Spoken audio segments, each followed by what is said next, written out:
Ótimo dia para nós, espero que esteja tudo bem por aí. Aqui Marcelo Arruda com vocês para mais um vídeo e dessa vez a bordo aqui de uma outra viagem. Eu tô indo levar umas aves no aeroporto e precisa estar lá bem cedo. Agora aqui no relógio do carro tá marcando 7 horas e 20 minutos no horário de Brasília e eu gravando aqui para vocês, aproveitando o bom tempo, né? Tamo tranquilo, tamo só aqui, eu e você. Vamos trocar essa ideia.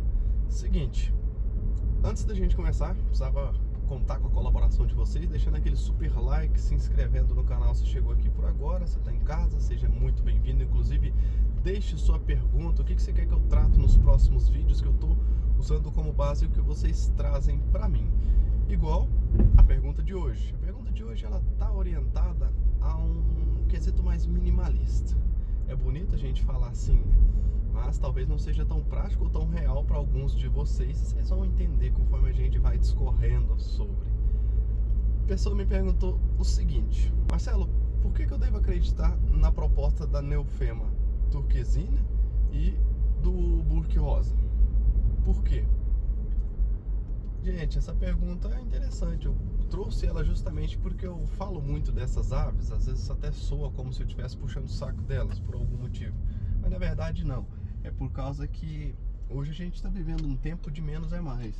E no tempo de menos é mais, esse viés minimalista, ele tem uma configuração totalmente válida para a rotina atual.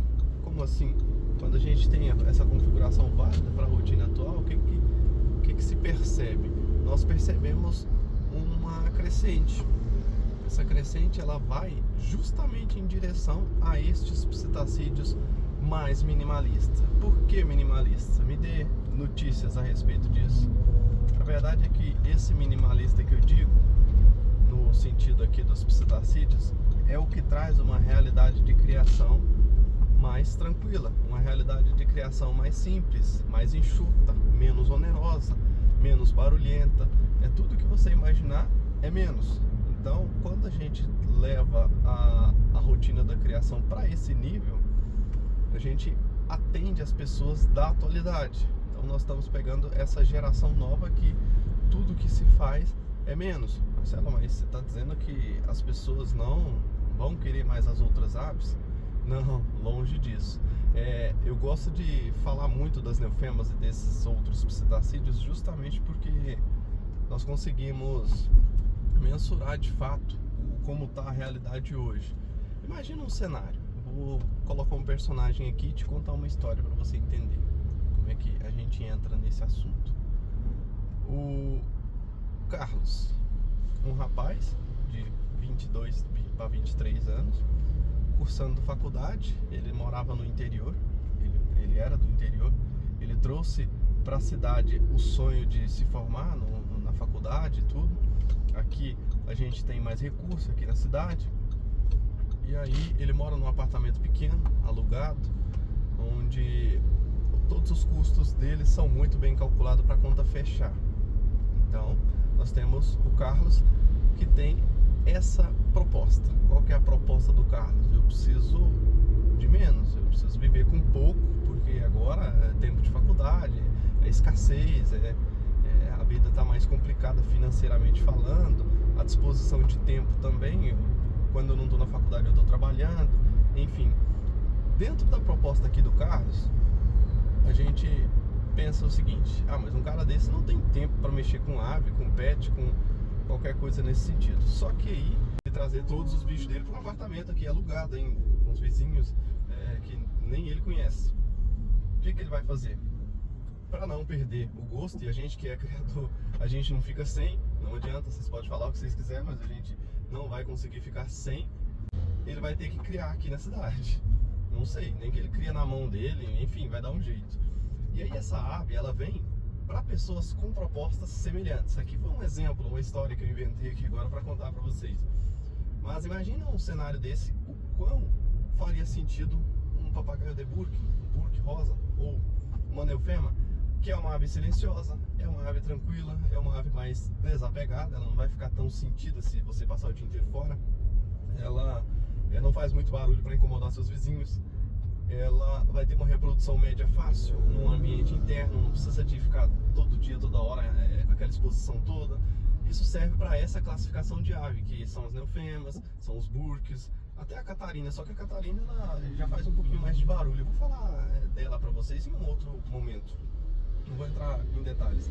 Mas quando a gente percebe isso, igual eu falo para vocês no Instagram, eu falo aqui no YouTube, é sempre com essa proposta, sempre com esse viés minimalista.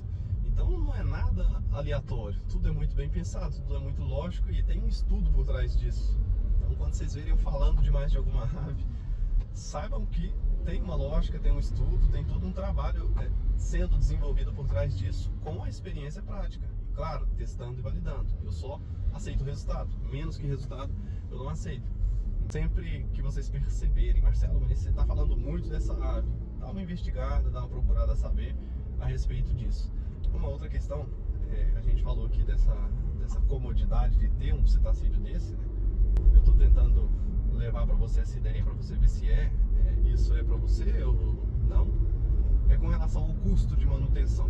Estas aves, se não fosse as que custa mais barato para manter, que existe hoje na criação do Brasil, na criação doméstica, é uma delas.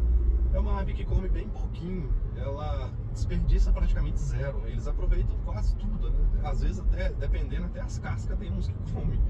Então assim, você vai colocar uma estruzada, você vai colocar um mix de semente, você vai colocar uma farinhada, você não vai ter dispêndio. Isso é o que? 1 kg de ração, vamos supor que você vai perder ali 10% no fritar dos ovos. Então eles vão comer 900 gramas. Esse é o normal desse tipo de ave. Então essa percepção, ela tem uma lógica por trás, não é achismo, até porque eu não gosto de achismo, eu gosto de resultado, como eu te disse. Eu gosto das coisas que funcionam, do que resulta em prosperidade, em sucesso. O negócio pra mim, ele pra funcionar tem que ser certo, tem que dar certo. Não posso falar com vocês, pode ser o fulano que me orientou, o ciclano, eu vou testar. Se funcionar, eu abraço, se não funcionar, tchau. Tem que funcionar. E aí nesse tipo de ave a gente vê muito isso. Agora trazendo para vocês um resumão aqui do que a gente tratou, para você sair com essas informações bem recentes aí na sua cabeça, para você sair daqui sabendo sobre esse viés minimalista destas aves maravilhosas que são as aves silenciosas, aí, as neofemas, os burques, a neofema esplêndida, a neofema elegans, enfim, todos esses cetacídeos aí que configuram a realidade minimalista hoje. Talvez futuramente isso venha a mudar, podemos ter outras espécies aí compondo esse repertório, mas por enquanto são essas aí as que estão mais presentes. Seguinte, a gente falou a respeito da alimentação, que é uma alimentação mais enxuta, é um custo-benefício legal, quase não tem dispêndio. A gente falou também da questão da sonorização, que é tranquila. A gente falou daquela questão sentimental, que essas aves não tem muito isso. Para elas, você estando lá ou não tem tanta importância. Elas percebem mais valor na alimentação que você deixa. Então você deixando a ração, deixando as coisas lá do jeito que elas querem, elas não vão ligar muito para você. Às vezes você tem tempo, só 1 ou 2 horinhas de noite para poder estar interagindo, para poder estar cuidando, não vai ter problema, vai servir para você também. E a gente não falou, foi de estrutura. Eu quero fazer só uma consideração aqui que seja válida para alguns de vocês aqui sobre estrutura. Marcelo, eu preciso investir numa estrutura absurda? Essas aves elas vão se ambientar com outras espécies? Como é que é essa questão?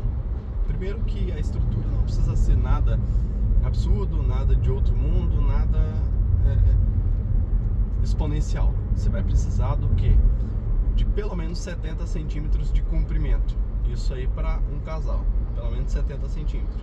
Eu uso padronizado as minhas quase tudo de 70 e de 80 e dá muito certo até para reprodução, para fim comercial.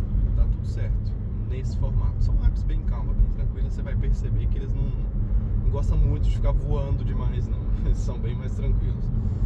E com relação a essa questão das outras espécies, de conviver bem em ambientes com mais espécies, elas também funcionam bem para isso. Tem essa valência também, que é o que? Poder colocar até com passeriforme. Se o ambiente for legal, se você tiver um viveiro grande, um espaço bacana, você pode colocar até com passeriforme, que você não vai ter problema. O que eu peço para vocês observarem, que muita gente negligencia quando vai fazer essa criação comunitária aí com outras espécies, é o como você vai fornecer a alimentação, dado que cada espécie demanda de um tipo de alimentação. A gente tem algumas alimentações genéricas, né, algumas coisas mais amplas, que vão pegar, por exemplo, uma classe específica de psitacídeo médio pequeno. A mistura de calopsita já vai atender eles também. Passeriforme, uma mistura com base no painço, no alpiste, e de preferência os painços de cor, aqueles painço vermelho, painço preto, painço verde. Esses aí todos vão ser interessantes para esse formato de criação de passeriforme. Então, a observação que eu quero que você faça aqui nesse sentido é justamente na hora de montar esse layout aí de ração, de ninho e tudo no viveiro. Você vai colocar, lembrando que viveiro você tem menos trabalho, mas a performance de reprodução é menor também, tá? Onde você tem menos trabalho, tem menos produção. Geralmente é assim e a natureza não falha. Se o negócio não te dá trabalho, geralmente não tem muita produção. Não é um negócio que te dá tanto resultado prático. Agora voltando aqui nessa questão do viveiro comunitário, eles vão conviver bem até com outros psitacídeos. O cuidado é só com a alimentação, com o ambiente, né? Precisa ser um ambiente grande, um lugar bacana, um lugar que dê para eles conviverem bem. E uma outra questão é você cuidar com os psitacídeos ou passeriformes que você vai colocar junto com elas, com as neofermas ou com os burques, porque estas aves, elas não oferecem risco para as outras, mas o contrário é verdade. Por exemplo, você vai colocar um bicho desse com H. pornis, a chance de dar errado é muito grande. Você vai colocar um bicho desse com Red Ramped, bem provável que vai brigar. Esse bom senso, esse tato para escolher as espécies que podem com eles é bem válido aqui, muito bem-vindo até. Então não vacila. Acho que para hoje era isso. Espero você no próximo vídeo. Que Deus continue abençoando. E tô quase chegando aqui na GoPro. Tô quase, daqui uns 5 minutinhos eu estou por lá. Grande abraço. Te vejo no próximo vídeo e super like. Esquece não. Tamo junto.